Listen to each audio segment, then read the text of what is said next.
RRB group D માં total 32,438 જે જગ્યાઓ આવેલી છે તેમાં તમારે ઓનલાઈન ફોર્મ કેવી રીતે ભરવું તેના વિશેની સંપૂર્ણ માહિતી આપણે જોવાના છે. સ્ટેપ બાય સ્ટેપ કેવી રીતે ફોર્મ ભરશો તેના વિશે ડિટેલમાં માહિતી જોવાના છે મિત્રો. તો આ વિડીયો આપ સંપૂર્ણ જોતા રહેશો. તો મિત્રો સૌપ્રથમ તો તમારે ગૂગલમાં સર્ચ કરવાનું છે RRB. Okay, RRB Ahmedabad search કરવાની સાથે આ તે પહેલી જે સાઇટ આવશે ઓકે તેના ઉપર ક્લિક કરી દેશો. તેના ઉપર ક્લિક કરવાની સાથે આ તે તમને જે છે સાઇટ જોવા મળશે. તો સૌપ્રથમ તો નીચેની સાઇડ આપ જોઈ શકો છો CEN08-2024. ઓકે, તો એડવર્ટાઇઝ નંબર છે. એડવર્ટાઇઝ નંબર ઉપર ક્લિક કરવાની સાથે તમને આ રીતે જોવા મળશે. તેમાં અહીંયા ઘણા બધા અલગ અલગ ઓપ્શન છે, તેમાં વાંચી લેશો. મિત્રો અહીંયા ઓપ્શન છે click here for submit online application છે, તેના ઉપર ક્લિક કરશો. તેના ઉપર ક્લિક કરવાની સાથે એક નવી જે સાઇટ છે તેના ઉપર રીડાયરેક્ટ થઈ જશો. તો અહીંયા લખેલું છે rrbapply.gov.in. ઓકે, તો આ રીતે તમને તમારી જે સાઇટ જોવા મળશે. મિત્રો નવા જો કોઈ પણ કેન્ડિડેટ હોય ઓકે તો ક્રિએટ એકાઉન્ટ છે તેના ઉપર ક્લિક કરશો. અને જો તમારી પાસે યુઝર આઈડી અને પાસવર્ડ હોય તો અહીંયા ઓલરેડી આઈ હેવ એકાઉન્ટ એટલે કે તમે આમાં એકવાર ફોર્મ ભરેલું હોય તો તમારી પાસે એકાઉન્ટ હશે. જો ના હોય તો ક્રિએટ એન એકાઉન્ટ છે તેના ઉપર ક્લિક કરશો. ત્યારબાદ અહીંયા જે છે ઓકે ઉપર ક્લિક કરી દેશો. ત્યારબાદ મિત્રો સૌપ્રથમ તો તમારે જે એકાઉન્ટ જે છે તે ક્રિએટ કરવાનો છે. તો સૌપ્રથમ તો નેશનાલિટી તમને પૂછે છે, ઇન્ડિયન છે, નેપાળ છે, ભૂતાન છે, ઓકે, તિબેટિયન છે, જે પણ હોય તે સિલેક્ટ કરશો. ઓકે, જનરલી ઇન્ડિયન હોય તો ઇન્ડિયન સિલેક્ટ કરશો. ત્યારબાદ મિત્રો તમારે પર્સનલ ઇન્ફોર્મેશન છે તમારે એડ કરવાની છે. તો મિત્રો તમારું જે પણ નામ હોય ઓકે એટલે કે 10માની માર્કશીટની અંદર જે પણ નામ છે તે તમારે નાખવાનું રહેશે. ત્યારબાદ રીટાઇટની અંદર પણ તમારે જે પણ નામ છે તે સિલેક્ટ કરી દેશો. જો તમે નામ ચેન્જ કરેલું હોય તો યસ, અથવા તો ના કરે તો નો. ત્યારબાદ તમારી જે પણ ડેટ ઓફ બર્થ હોય તે ડેટ ઓફ બર્થ અહીંયા પાછી ડેટ ઓફ બર્થ નાખી દેશો. જે પણ જેન્ડર હોય મેલ, ફિમેલ, ટ્રાન્સજેન્ડર જે પણ હોય તે સિલેક્ટ કરી દેશો. પાછું અહીંયા તમારે જે પણ જે છે જેન્ડર છે તે સિલેક્ટ કરવાનું છે. ત્યારબાદ તમારે ફાધર નેમ જે છે તે પણ સિલેક્ટ કરવાનું છે. ઓકે, ત્યારબાદ મધર નેમ સિલેક્ટ કરવાનું છે. ઓકે, ત્યારબાદ આપણે જોઈ શકાય છે કે તમારું જે પણ ઈમેલ આઈડી હોય ઓકે તો અહીંયા ઈમેલ આઈડી સિલેક્ટ કરશો. ઓકે, ત્યારબાદ અહીંયા જનરેટ ઓટીપી ઉપર ક્લિક કરવાની સાથે તમારા જે પણ ઈમેલ આઈડી હશે તેના ઉપર એક ઓટીપી આવશે.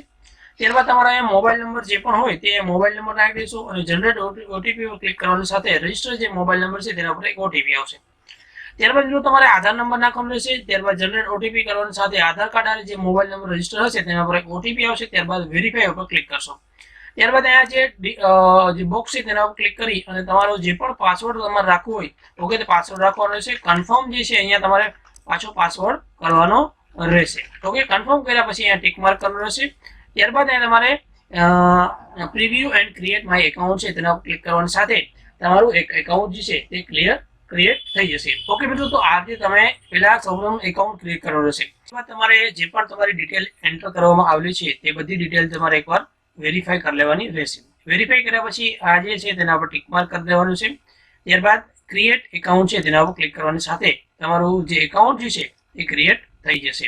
ઓકે, તો ક્રિએટ એકાઉન્ટ સક્સેસફુલી. ઓકે, ત્યારબાદ મિત્રો તમારા જે પણ રજિસ્ટર ઈમેલ આઈડી અને મોબાઈલ નંબર હશે તેના ઉપર આઈડી અને પાસવર્ડ બંને આવી જશે. ત્યારબાદ તમારે જે પણ આઈડી હોય તે અહીંયા લોગિન કરવાનું રહેશે અને પાસવર્ડ જે તમને વોટ્સઅપમાં આવેલા છે તે પાસવર્ડ અહીંયા નાખવાના રહેશે. તમારા જે પણ મોબાઈલ નંબર હોય તે મોબાઈલ નંબર અને જે પણ પાસવર્ડ તમે એન્ટર કરેલો હોય તે પાસવર્ડ નાખી અને લોગિન બટન ઉપર છે તેના ઉપર ક્લિક કરશો. લોગિન ઉપર ક્લિક કરવાની સાથે આ રીતે તમને જોવા મળશે. તો સૌપ્રથમ તો જનરલ ઇન્સ્ટ્રક્શન હશે, ઓનલાઈન એપ્લિકેશન છે અને એપ્લિકેશન હિસ્ટ્રી છે. ઓકે, અહીંયા જોઈ શકાય છે. તો આપણે અહીંયા ઓનલાઈન એપ્લિકેશન છે તેના ઉપર ક્લિક કરશે. તેના પર ક્લિક કરવાની સાથે આપ જોઈ શકો છો કે અહીંયા અલગ અલગ બે તમને જોવા મળશે કે ભાઈ જે ગ્રુપ ડી છે ઓકે તો આ ગ્રુપ ડી ની છે. અને ત્યારબાદ આ જે છે 7 નંબરની જાહેરાત છે 7/2024. તો અત્યારે ગ્રુપ ડી માટે સિલેક્ટ કરીએ છીએ. તો તમારે જે પણ જે છે ડિવિઝન સિલેક્ટ કરવાનું હોય તે સિલેક્ટ કરી દેશો.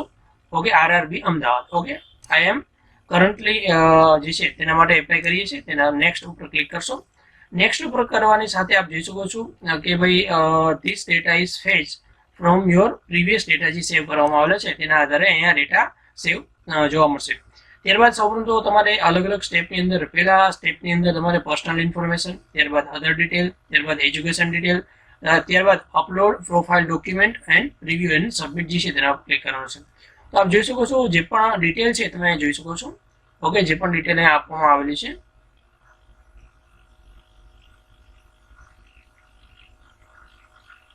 આપ જોઈ શકો છો જે પર્સનલ ડિટેલ છે. ઓકે, તો પર્સનલ ડિટેલ ની અંદર અલગ અલગ જે એન્ટ્રી કરવાની હોય છે. ઓકે, તો સૌપ્રથમ તો અહીંયા નેશનાલિટી એ છે તમારું જે છે નામ છે, ત્યારબાદ તમારે ડેટ ઓફ બર્થ છે. ઓકે, આ બધી વસ્તુ તમે જે એકાઉન્ટ જે ક્રિએટ કરેલું છે તેના ઉપરથી ડાયરેક્ટલી આવી જશે. ઓકે, ત્યારબાદ તમારે અહીંયા જે પણ જે છે મેરિટલ સ્ટેટસ જે છે તે સિલેક્ટ કરવાનું છે, રિલિજન સિલેક્ટ કરવાનું છે, ત્યારબાદ મધર ટંગ એટલે કે જે પણ તમારી માતૃભાષા હોય તે સિલેક્ટ કરવાનું છે. ત્યારબાદ choose the language for examination એટલે કે તમે જે આની એક્ઝામ કઈ ભાષામાં આપવા માંગો છો તે ભાષા સિલેક્ટ કરવાનું છે. ત્યારબાદ તમારું આઈડેન્ટિફિકેશન માર્ક એટલે કે તમારા હાથમાં કોઈ પણ જગ્યાએ તલ હોય અથવા કોઈ પણ માર્ક હોય તે એક લખવાનું છે. ત્યારબાદ એ બીજું માર્ક લખવાનું રહેશે. મિત્રો આગળ આપણે જોઈએ તો આપ જોઈ શકો છો આ રીતે જે પણ તમારી અહીંયા જે પણ ભાષામાં એક્ઝામ આપવા માંગતા હોય તે ભાષા સિલેક્ટ કરવાની રહેશે. ત્યારબાદ મિત્રો આગળ આપણે જોઈએ તો અલગ અલગ જે છે તમારી જે કોમ્યુનિટી હોય, ઓકે, ધારો કે એસી હોય, એસટી હોય, ઓબીસી હોય, તે પ્રમાણે તમારે સર્ટિફિકેટ નંબર જે છે તે એન્ટર કરવાનો રહેશે. ધારો કે ઓબીસી વાળા છે તો તેઓ પાસે નોન ક્રિમિનલ હોવું ફરજિયાત છે. તો name of the certificate, okay, name of the caste, okay, જે પણ કાસ્ટ હોય તે, અને સર્ટિફિકેટ નંબર શું છે, ઓકે, ત્યારબાદ તેની ઓથોરિટી કઈ છે અને કઈ તારીખે આ જે સર્ટિફિકેટ છે તે ઇસ્યુ કરવામાં આવેલું છે એની ડિટેલ રાખવાની રહેશે. મિત્રો આગળ આપણે જોઈએ તો જે પણ તમારું જે છે એડ્રેસ છે એટલે કે સ્ટેટ છે તે સિલેક્ટ કરશો, ડિસ્ટ્રિક્ટ સિલેક્ટ કરશો, તમારું જે પણ એડ્રેસ હોય તે. ત્યારબાદ જે છે મેજર ટાઉન કયું છે, ત્યારબાદ પિનકોડ નાખી અને અહીંયા જે ટિક માર્ક કરી દેશો એટલે કે બંને એડ્રેસ સેમ હોય તો અહીંયા ટિક માર્ક કરી દેવાનું છે, અને જો અલગ હોય તો અહીંયા અલગ તમે લખી શકો છો. ત્યારબાદ અહીંયા સેવ બટન ઉપર ક્લિક કરવાનું છે, ત્યારબાદ અહીંયા નેક્સ્ટ બટન ઉપર ક્લિક કરશો. નેક્સ્ટ ઉપર ક્લિક કરવાની સાથે આ રીતે તમને જોવા મળશે કેટેગરી ડિટેલ છે. ઓકે, હવે આપણે આવી ગયા છે અધર ડિટેલમાં. મિત્રો અધર ડિટેલની અંદર જોઈ શકાય છે એક સર્વિસમેન ડિટેલ જો હોય તો લાગુ પડતી હોય તો યસ અથવા તો નો સિલેક્ટ કરવાનું રહેશે. એવી રીતે પીડબ્લ્યુબીડી જે છે, ઓકે, લાગુ પડતું હોય તો યસ અથવા તો નો. ત્યારબાદ મિત્રો આપણે આગળ જોઈએ કે ભાઈ સ્ક્રાઇબરની જરૂર છે. જો અહીંયા પીડબ્લ્યુડી કેન્ડિડેટ હોય એટલે કે કોઈ પણ ખોટખાપણવાળા હોય વ્યક્તિ, ઓકે, તો તેઓએ અહીંયા સ્ક્રાઇબરમાં યસ નો જે છે યસ સિલેક્ટ કરી શકે છે. ત્યારબાદ ઇકોનોમિક બેકવર્ડ ક્લાસ છે, ઈડબ્લ્યુસી છે, ઓકે, તેના પાસે સર્ટિફિકેટ હોય તો યસ અથવા તો નો. ડિટેલ ઓફ રેલવે એપ્લિકન્ટ હોય, ઓકે, કોઈ પણ રેલવેની અંદર જોબ કરતા હોય, ઓકે, તો તેની ડિટેલ તમારે યસ કરશો તો તમારી અલગ અલગ ડિટેલ પૂછશે. ઓકે, અથવા તો કરંટ એમ્પ્લોય ડિટેલ જો હોય તો યસ અથવા નો હોય તો નોટ એપ્લિકેબલ છે તે સિલેક્ટ કરી અને આગળ વધવાનું રહેશે. ઓકે, ત્યારબાદ મિત્રો આપણે જોઈ શકાય છે કે હા મિત્રો આ ખાસ જોવાનું છે તમારે જે ખાતાની અંદર તમારે જે અત્યારે જનરલ કેટેગરીના હશે તો 500 રૂપિયા ભરવાના છે, તેમાંથી 400 રૂપિયા તમને રિફંડ મળવાના છે. ઓકે, તો 400 રૂપિયા રિફંડ મળશે, તેમાંથી જે પણ બેંક ચાર્જ હશે તે ડિડક્ટ થતો હોય છે, પણ તમને 400 રૂપિયા જેવું રિફંડ મળવા પાત્ર છે. તો તમારે જે પણ એકાઉન્ટ હોલ્ડર છે તેનું નામ, ત્યારબાદ તેઓના એકાઉન્ટ નંબર જે પણ હોય એકાઉન્ટ નંબર, ત્યારબાદ એમ મિત્રો કન્ફર્મ એકાઉન્ટ નંબર એટલે કે બંનેમાં સેમ એકાઉન્ટ નંબર નાખવાના રહેશે. ત્યારબાદ તમારે આઈએફએસસી કોડ નાખી અને કન્ફર્મ બટન ઉપર ક્લિક કરવાની સાથે તમારું અહીંયા જે પણ બેંક છે તેનું નામ આવી જશે અને જે છે રિફંડ બેંક એડ્રેસ જે છે તે પણ તમને જોવા મળશે. ઓકે, ત્યારબાદ અહીંયા સેવ બટન ઉપર ક્લિક કરશો અને ત્યારબાદ નેક્સ્ટ બટન ઉપર ક્લિક કરશો. ઓકે, ત્યારબાદ નેક્સ્ટ ઉપર ક્લિક કરવાની સાથે આપણે હવે આવી ગઈએ છીએ એજ્યુકેશન ક્વોલિફિકેશનમાં. તો એજ્યુકેશન ક્વોલિફિકેશનમાં તમે આઈટીઆઈ કરેલું છે, 10 પાસ છો અથવા તો એનએસસી છે. ઓકે, તો આપણે જનરલી ધારો કે 10 પાસ છે. ઓકે, તો આપણે સિલેક્ટ કરીશું 10 પાસ. ઓકે, તો 10 પાસ સિલેક્ટ કરવાની સાથે તમને આ રીતે પૂછશે કે ભાઈ સ્ટેટ કયું છે, ડિસ્ટ્રિક્ટ કયું છે, બોર્ડ કયું હતું, ક્યારે પાસ આઉટ થયેલા છો, તમારો રોલ નંબર શું છે, અને મિત્રો તમારા મેટ્રિક્યુલર જે સિરિયલ નંબર છે એટલે સર્ટિફિકેટ છે તેના સિરિયલ નંબર શું છે. મિત્રો અહીંયા જે પણ ડિટેલ તમને શો થઈ રહી છે આ ડિટેલ તદ્દન કંઈ પણ આ ડેમો માટે નાખવામાં આવેલી છે, કોઈ પણ ડિટેલ સાચી નથી, એ ખાસ ધ્યાન રાખશો. ઓકે, ત્યારબાદ અહીંયા એડ બટન છે તેના ઉપર ક્લિક કરી દેશો. એડ ઉપર ક્લિક કરવાની સાથે તેવી જ રીતે તમે આઈટીઆઈ કરેલું હોય તો આઈટીઆઈ ની પણ તમે ડિટેલ અહીંથી આ રીતે સેમ ટુ સેમ તમે એડ કરી શકો છો. એડ ઉપર ક્લિક કરશો તો આ રીતે તમને જોઈ શકાય છે એવી જે રીતે 10માનું એડ થયેલું છે તે રીતે આઈટીઆઈ ની ડિટેલ છે તે પણ એડ કરી અને નેક્સ્ટ બટન છે તેના ઉપર ક્લિક કરવાનું રહેશે. ત્યારબાદ આપ જોઈ શકો છો જે છે અપલોડ પ્રોફાઇલ ડોક્યુમેન્ટ, તેમાં સૌપ્રથમ તમારો જે પાસપોર્ટ સાઇઝ ફોટોગ્રાફ જે છે તે અપલોડ કરવાનો છે.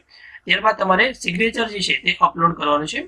ફોટોગ્રાફ જે છે, ઓકે, તો આપ જોઈ શકો છો 240 જે વિડ્થ છે અને 320 પિક્સલ તે હાઇટ છે, અને મિત્રો તે ફોટો છે 50 KB થી ઉપર અને 100 KB ની અંદર ફોટો હોવો જરૂરી છે. અને મિત્રો આ જે ફોટો છે, ઓકે, તો ક્લિયરલી હોવો જોઈએ અને વ્હાઇટ બેકગ્રાઉન્ડનો ફોટો હોવો જરૂરી છે. ઓકે, 2 મહિનાથી ઓલ્ડ હોવો જોઈએ નહીં. ત્યારબાદ મિત્રો તમારે જે સિગ્નેચર છે એ પણ તમારે જે છે અપલોડ કરવાની છે. એમાં જોઈએ તો 50 mm થી જે છે 50 mm ઇન્ટુ 20 mm જે છે તમે જે ઇમેજ એડ કરી શકો છો. ઓકે, તો જે પણ સિગ્નેચર છે તે તમે એડ કરી શકો છો. ઓકે, તો આ રીતે ફોટો અને સન બંને એડ થઈ જાય ત્યારબાદ નેક્સ્ટ બટન ઉપર ક્લિક કરવાનું રહેશે. નેક્સ્ટ ઉપર ક્લિક કરવાની સાથે તમે આ રીતે ફોટો તમને જોવા મળશે, તો અહીંયા ટિક માર્ક ઉપર કરી અને ઓકે કરી દેશો. ત્યારબાદ મિત્રો તમે આગળ નેક્સ્ટ ઉપર વધશો તો તમને અલગ અલગ જે ઝોન વાઇઝ ઓકે જે પણ કેટેગરી છે ઓકે જે પણ અલગ અલગ પોસ્ટના નામ છે આ બધી પોસ્ટ આના પ્લસ ઉપર ક્લિક કરવાની સાથે અહીંયા પ્લસ ઉપર ક્લિક કરશો એટલે આ પોસ્ટ અહીંયા આવી જશે. આના ઉપર ક્લિક કરશો એટલે આ પોસ્ટ અહીંયા આવી જશે.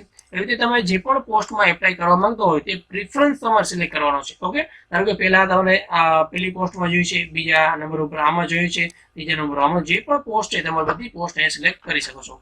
ઓકે, તો આ સિલેક્ટ કરશો આ રીતે તમને જોવા મળશે. ઓકે, ત્યારબાદ તમારે અહીંયા ટિક માર્ક કરવાનું રહેશે. ઓકે, ત્યારબાદ અહીંયા નીચેની જે ડિક્લેરેશન છે ઓકે તો ડિક્લેરેશનમાં અહીંયા પણ ટિક માર્ક કરી દેશો અને તમારું જે પણ પ્લેસ હોય તે પ્લેસ સિલેક્ટ કરી અને મિત્રો અહીંયા સેવ ઉપર ક્લિક કરશો. ત્યારબાદ પ્રીવ્યુ એપ્લિકેશન છે તેના ઉપર ક્લિક કરવાનું રહેશે. ઓકે, તો પ્રીવ્યુ ઉપર એપ્લિકેશન ઉપર ક્લિક કરવાની સાથે આ રીતે તમે એપ્લિકેશનનો પ્રીવ્યુ જોઈ શકો છો. ઓકે, તો આ રીતે તમે બધી ડિટેલ તમને જોવા મળશે. તમારું નામ શું છે, મધર નેમ, ફાધર નેમ, જે છે જે પણ ટકા જે હોય તે સાઇઝ સિગ્નેચર જોવા મળશે, ફોટો જોવા મળશે. ઓકે, ત્યારબાદ તમારે અહીંયા જે છે ટિક માર્ક કરી ઓકે ટિક માર્ક કરી અને સબમિટ બટન છે તેના ઉપર ક્લિક કરવાની સાથે તમારી એપ્લિકેશન જે છે તે સબમિટ થઈ જશે અને સબમિટ થયા પછી તમે આનું પેમેન્ટ તમારે જે છે કરવાનું રહેશે. ઓકે મિત્રો, તો આ રીતે આરઆરબીમાં તમે ગ્રુપ ડી ના ઓનલાઈન ફોર્મ ઘર બેઠી પણ ફોર્મ ભરી શકો છો. ઓકે મિત્રો, મને આશા છે કે તમને વિડીયો પસંદ આવ્યો છે. વિડીયો પસંદ આવે વિડીયો લાઈક કરી આપણા મિત્રો સાથે ફેસબુક વોટ્સએપ જે પણ ગ્રુપ હોય તેમાં શેર કરી દેશો. Thanks video. Have a nice day.